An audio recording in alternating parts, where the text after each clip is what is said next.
What's going on, ladies and gents, boys and girls, guardians of all ages, Joker back again, once again, and today we're going to be talking plot. Now, Destiny does a fairly adequate job with plots. Well, plotting its plots to be plotted. And that's to be expected because, well, anyone can come up with a plot. Plot is a basic narrative framework.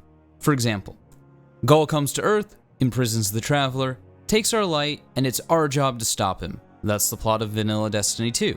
Osiris has gone MIA in the Infinite Forest on Mercury. Ikora's Hidden have found his ghost. Now we need to track down Osiris, but wait! There's a big fuck-off Vex that we also need to kill. That's the plot of Curse of Osiris. Something something Warmind, something something Anna Bray, something something Hive God, suddenly we have to kill it, suddenly Rasputin is back again, once again, suddenly Warsats, suddenly save the day, and maybe Rasputin's on our side. And that's the basic plot of Warmind. Warmind was a mess. Most plots boil down to, you're the hero, they're the bad guy, go save the world. And while that's not terribly complex, it's not bad either, it's just stereotypical. The problem with the plots in Destiny isn't that they're not grandiose, it's that they're divorced from the player character. More often than not, and for lack of a better word, the player character in Destiny is treated less like a character and more like a one-stop shop Deus Ex Machina or maybe a MacGuffin.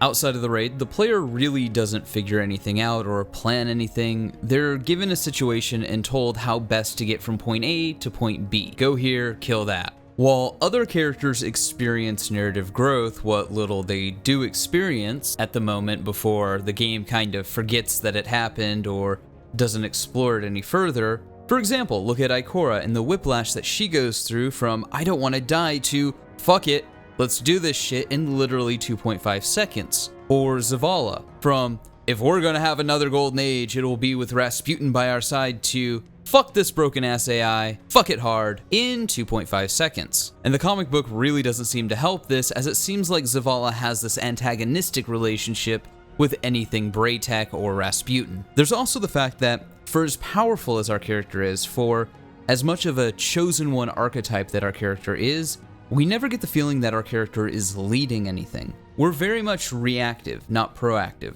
We're the main mover and shaker in the storyline for vanilla Destiny 2, for example, but Gaul, the Council, the Speaker, Cade, Ikora, Zavala, Hawthorne, they're the ones with the story arcs, not us. And add insult to injury, they're pretty bad character arcs, as we've already discussed. Our character's only measure of growth is a number. They don't narratively grow. We're basically still the exact same character we were when we were first risen, only we don't have a voice anymore. Basically what I'm saying is the player is very much a passenger for where the narrative is going, and not a driver. But how do we fix this? Well, if we go back to the character, if we write the player character as a character with agency, that will go a long way. What's my character's motivation? Am I looking for the six-fingered man? Am I trying to become the Dread Pirate Roberts? You know, what does my character want? What is my character doing? Why do they exist in this world? Just because we're Traveler spawn doesn't mean we have to be Traveler spawn. There was warlords, they were evil, they were bad guys.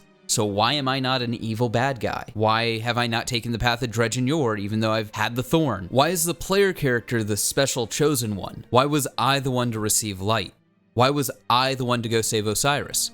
Why was I the one to help Anna Bray bring back Rasputin or help Rasputin or kill Zol or whatever the fuck was going on in Warmind?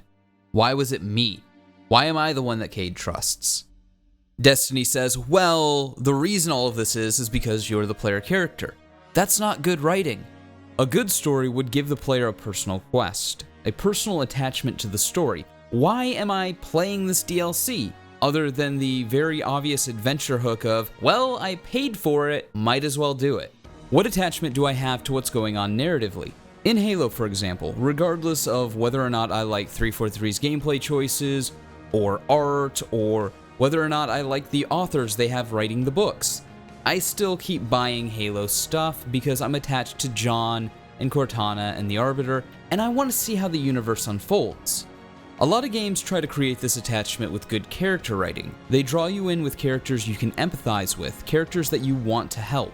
Other games do this with mystery or a sense of exploration. Originally, I didn't think not knowing all the secrets of the Destiny universe was that bad. It was clearly a post-collapse civilization in the middle of a technological ignoragnum. So even if there was knowledge that I felt like the most basic of people would know, I was okay with it because I thought that that mystery would be unveiled to us over the course of playing the game. It hasn't been. For example, in Destiny 2, it was supposed to tell us what it meant to be chosen by the light, what the light was. It was a story about the light and being a guardian. What does that mean? Tell me again, speaker, what makes your guardians worthy of the light? What is the price of such power and immortality? Devotion, self-sacrifice, death. Death. Explain. Devotion inspires bravery. Bravery inspires sacrifice. Sacrifice leads to death. So, feel free to kill yourself. But then we find out that that's just the speaker's interpretation of what it should mean to be chosen by the light. I mean, we should have kind of already known this with Dredge and Yor and the Warlords, but point being, this is what the speaker thinks it means to be chosen by the light, not actually what it means to be chosen by the light. And of course, we know the speaker's a fucking liar. Tell me, speaker, what more does the traveler want of me? Go. I speak for the traveler. I never said it spoke to me. So ultimately, we don't know. We never learned what it meant to be chosen by the light. We know what the speaker's lies are or what his idealized version is, but he's also a religious zealot. One day away from running around the city and nothing but his mask screaming, "I am the consensus!" But ultimately, being chosen by the Traveler doesn't seem to mean anything other than you bought the game and your ghost found your light irradiated body before finding another light irradiated body. Now, of course, one could say that the purpose of Destiny is the one the player gives it. But then Destiny just becomes a bunch of compartmentalized systems that, frankly, other games like Warframe do much better for free. I think what I'm ultimately trying to explain is the relationship between the player and the plot, because the plot is nothing more than the framework of the story. And the story is how characters get from point A to point B, and the revelations and the growing and the experiences that the characters get along the way. Basically, the monomyth of the hero's journey.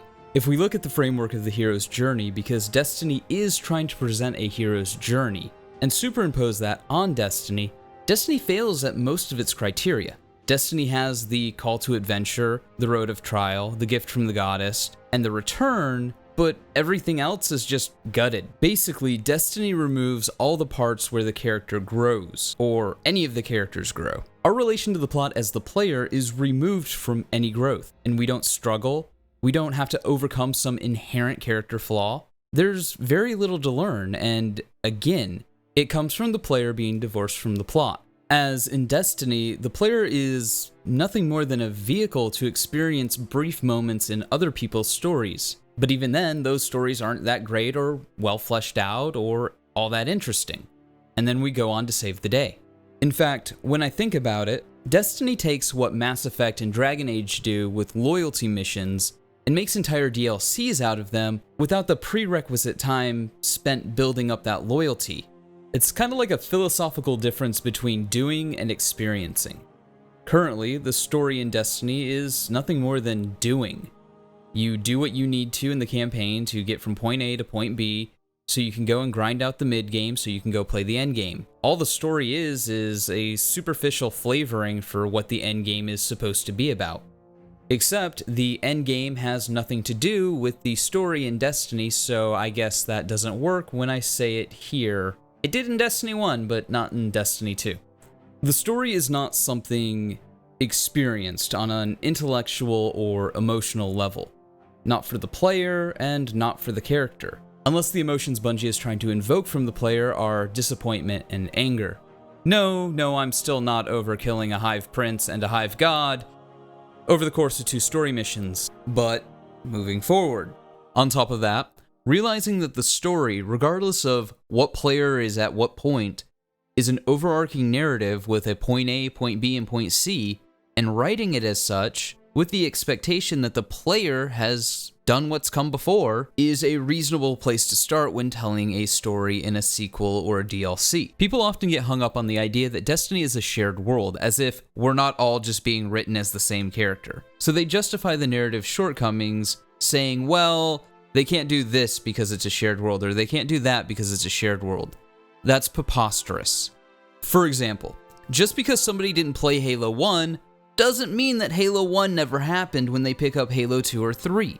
And just because somebody didn't play Destiny 1 doesn't mean Destiny 1 didn't happen. The game still treats everyone as the same character, so the writing team needs to decide if they're going to commit or not. Because right now they're just dancing around, and the narrative suffers for it. If they commit to it, if they go, yeah, each and every player character is the same player character, like the Master Chief is the Master Chief, doesn't matter which Halo you're playing, if you're the Master Chief, then you're the Master Chief, then they can do a lot more with the narrative. And they basically do that. We're all the Guardian, and the world is still continued as if all the events happened. So it really doesn't matter if from a narrative standpoint somebody did the raid or not, because when they buy the next DLC, they're treated like they did the raid. They're treated like they beat the big bad of the last expansion. So why don't we have a proper narrative? It's not really like you can say, well, we have a reasonable expectation that players didn't do X, Y, and Z, if you're already treating players like they did X, Y, and Z. It just seems like this cop-out, this excuse to not go full in on writing a proper narrative. But hey, those are just my thoughts. Let me know yours in the comments below, and like always, stay frosty.